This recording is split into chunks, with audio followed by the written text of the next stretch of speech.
Hi, I'm Lisa from Armstrong Garden Centers.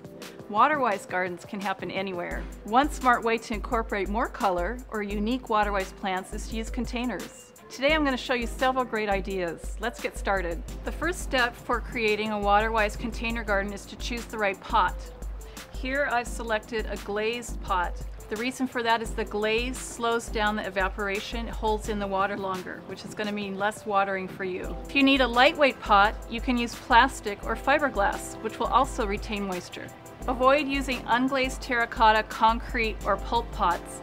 These are porous, they're breathable, so too much of the water will evaporate out of the pots. Your garden style and even the architecture of your home will help you choose the perfect container.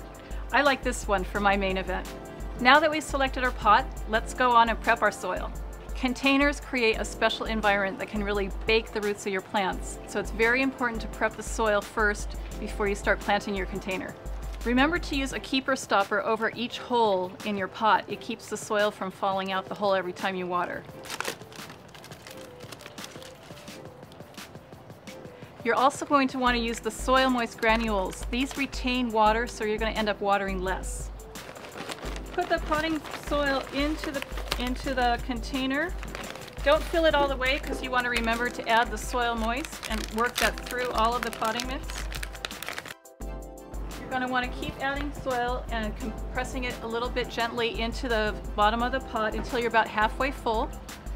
You're going to place your plants, which we'll get to next, and fill in the soil around them. Your goal is to come out about an inch below the surface of the pot so you have room to water the plants.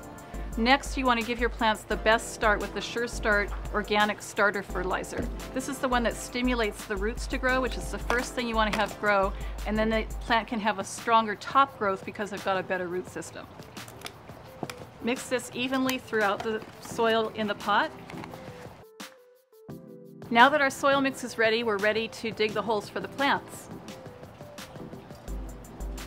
After you've chosen your plants, you can dig the holes where they're going to sit in, and you're going to put water in those holes.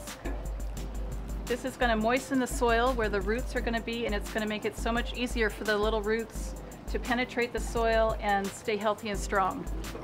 And now that our container's ready, we're finally ready to select our plants. When selecting the plants for your container, you can use your favorite colors or ones that complement the plants in your garden.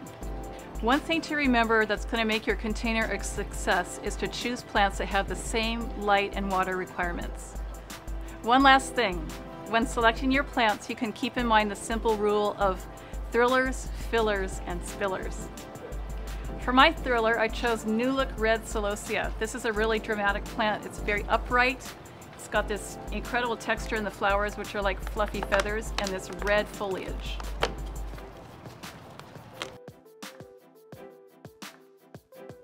Your fillers are going to be things that add texture and color to your plant mix in your pot. For this pot, I've chosen Sweet Georgia Ipomea.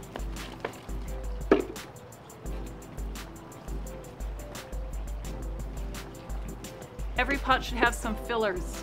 And lastly, you need your spillers. For this pot, we have the white flowering fanflower. Your spillers are going to be the plants that are going to trail over the edge of your pot and just give it that little extra touch. For the first week, I would probably water this pot every day just to make sure that the soil is completely moistened all the way through the root zone, and the plants are making the transition from the daily water that they get in the nursery on the table to a different environment in the container. After about the first week or so, you'll be able to cut back to every other day and then to every 3 days. You want to sort of wean the plants off of the watering. Don't do it too suddenly, but they're going to be able to adjust. Plants in pots perform best with granular organic fertilizer. Start feeding after about 2 weeks. We recommend Evie-Stone Rose and Flower Food, which is organic and slow and steady acting, or you can use Osmocote, which is a slow release formula. Isn't it easy to create a beautiful, colorful, and water responsible container garden? For these products and all your Waterwise garden supplies, visit your local Armstrong Garden Center.